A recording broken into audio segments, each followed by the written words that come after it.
Happy New Year, guys. Happy 2024. It is now the second week of 2024, so I hope you've already started your lovely goals for this year because I certainly have indeed.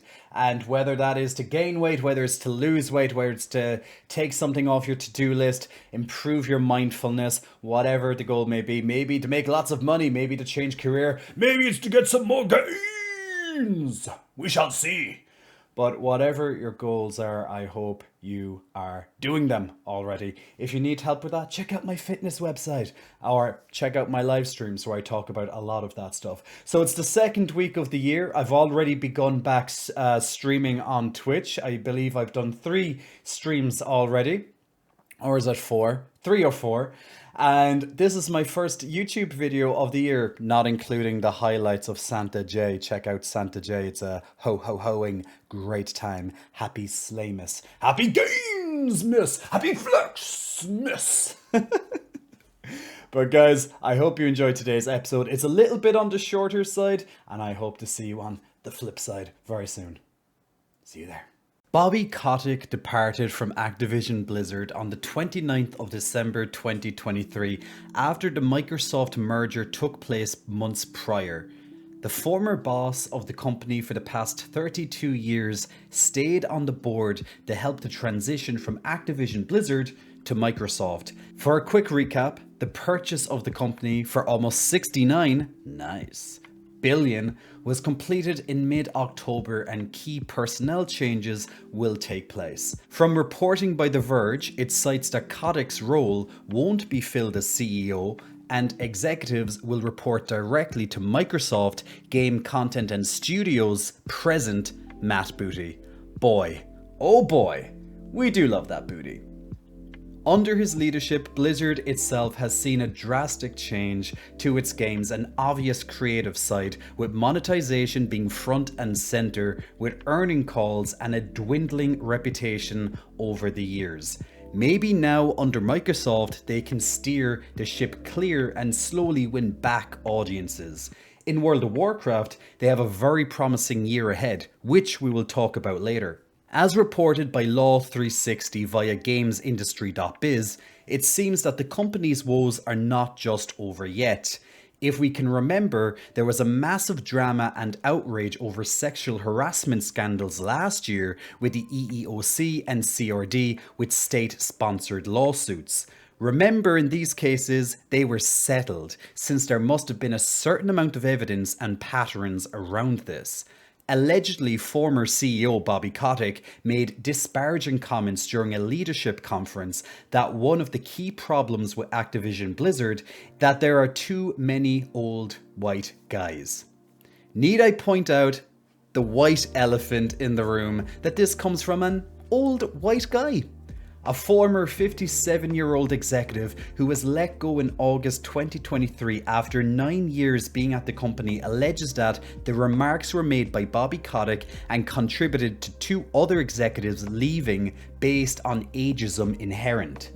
To continue the ageism and discrimination, he was to be recommended as a replacement for one of those 2 individuals, but was passed over for a younger, non-white employee and then became his manager. This manager then created a hostile work environment for him. During this time, he filed a counter-complaint against another employee for defamatory remarks, and his accusation was ignored and he was not taken seriously, according to him. He went on to state that Activision placed profits over people by terminating the older, higher paid executives after 6 other men aged in their late 40s or older were cut from a team of over 200, which he framed as disproportionate.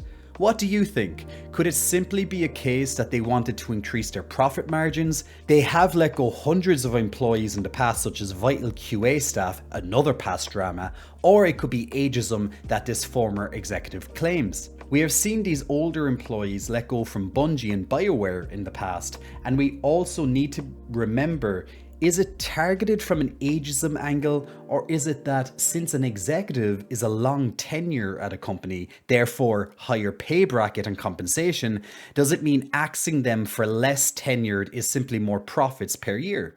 Something to ponder. So let's see if the lawsuit against his former boss will go anywhere.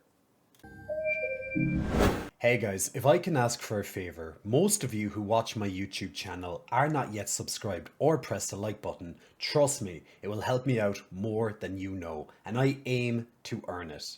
So please hit the like button to help the YouTube algorithm to promote my videos into the future and to see more gaming content and yours truly. Thank you for your time and your support. Now, on with the episode.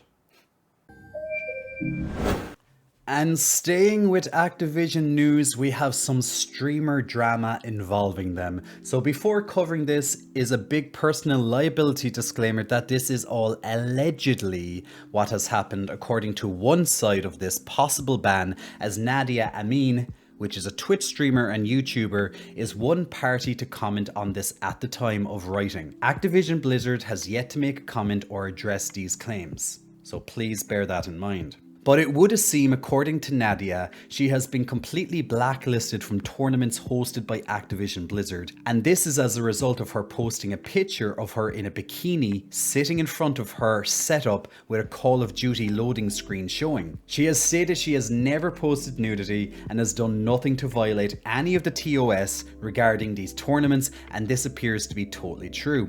On the 3rd of January, she posted to that she has allegedly been blacklisted for her said bikini picture, while pointing out the double standard that she apparently can't pose in a bikini, but the guys that play COD tournaments can post their bare arses on social media. Nadia is a self-acclaimed world's best Call of Duty player, and while world's best is a little bit of a stretch, she definitely got the wins and play hours to back up claims of being really freaking awesome at murking people while looking fierce at the same time. However, there may be another reason for the blacklisting, as others have pointed out. After she announced being blacklisted, she has been accused of cheating and using aim bots and other cheats to outplay her competition, and maybe she is finally facing the music if this has been discovered. Since this is just speculation and generally reads like standard sore loser and troll comments, and since Nadia went as far as to play on a clean PC designed by Full Squad Gaming to ensure she was only using her own skills in a sterile testing conditions, according to the article in Vice, while Nadia is only a single player from the massive player base, I don't think Activision Blizzard maybe realized how huge her followership was before going forward with the alleged blacklisting. Nadia holds an impressive 1.2 million followers on Twitch. I wish I had that. By the way, guys, feel free to join me on Twitch. Just press follow. Sub is optional. And is very steadily approaching 500k subs on YouTube, with over 450,000 at the time of writing. Once again, guys, it will be very, very appreciated if you want to press that subscribe button here on YouTube and help me. I'm only 3,700 and something at the moment. Nadia, give me a shout out, please. Either way, I don't think we've heard the last of this. We've still yet to hear Activision's side of the story. So maybe Activision will just quietly backtrack the backlisting. Maybe they drop a bombshell of their own. Maybe they're sick quietly with the lights off and hope they go away. Regardless, we know Nadia hasn't given us her last word on this yet, especially since the grand prize for some of these official tournaments is upwards to 75k for first place. That's a big paycheck opportunity. I don't think a serious COD gamer like Nadia would be willing to just give that up. And she appears to be hosting her own unofficial buy-in tournaments in the meantime, using her Twitch fandom. So either way, it's still paying her bills at the end of the day. The World of Warcraft recently announced its 2024 roadmap for both its retail version Dragonflight up to and including the release of its next expansion, The War Within and 20th anniversary. The epilogue of Dragonflight comes on the 16th of January with the Seeds of Renewal, after adventurers fought back the dragon Firak and protected the new world tree at Mirdrasil. This patch also sees us taking back the Worgen city of Gilneas, which could be amazing since it was more or less left abandoned since the third expansion of Cataclysm. The next expansion's alpha will begin before Season 4 to keep players somewhat interested, as no new content will release for months yet, realistically. There's some mystery, small pirate themed patch possibly before this, and speculation is high. Well, what else could be a black flag with Skull and Bones, right? In the late spring, we will see the second of 3 patches drop, which seems to add minor additions to the story and some new events. For summer, we should see the pre-patch drop along with the beta for the War Within. Late summer, probably late July, early August, the expansion drops and content is expected to release at a similar cadence to Dragonflight, which is the fastest ever. So the expanded WoW team size should be a major contender to make this a fantastic year for the game ahead. On the classic front, the Season of Discovery, which is the newest seasonal server to launch and so far to great success, sees the level cap go from 25 to level 40. New runes for the season to enhance or add spells and abilities to characters, and the Numregan raid. Probably will drop onto live servers early February or so. Hardcore sees another version of self-found mode, which was reported from BlizzCon, where choosing this will disable outside help such as auction house and mailing to increase the challenge further. Remember, one death is permadeath on the server. Should be probably around March or end of February. Coming into later spring, we see the next level cap to level 50 for Season of Discovery with a new raid, which will be another converted dungeon or dungeons into one like Scarlet Monastery, for example. Also late spring, we will see the pre-patch event for the classic expansion of Cataclysm, so players currently playing on the Wrath of the Lich King servers will be able to transfer to this and start the world-shattering events all over again, and the introduction of Worgen and Goblins. Summer sees Cataclysm releasing with the next level cap to increase to level 60 and max for Season of Discovery servers. This is where the highest speculation currently is at, as there will be new endgame activities and all runes will be unlocked for classes to have crazy changes. Raids are expected to change, and new raids in time, such as the legendary mythical underground Karazhan, which has been rumoured since the game's inception, and confirmed something will be going down there via a screenshot at BlizzCon in November. World of Warcraft seriously has an amazing 2024 ahead, so let's see if it can pull this off and get vital players to return.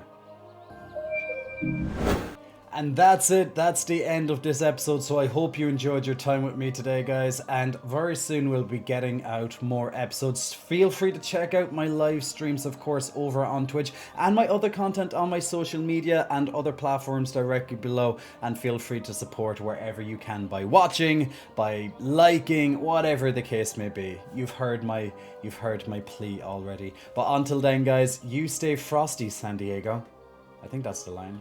Or something like that, but yeah. Anyway, look, flex, I'm flexing for you, so whatever I just said, it doesn't matter anymore, just yes, look at the flex, look at those flexes, yes, good, okay, now I'm gonna slip away. Schlancher, guys, bye.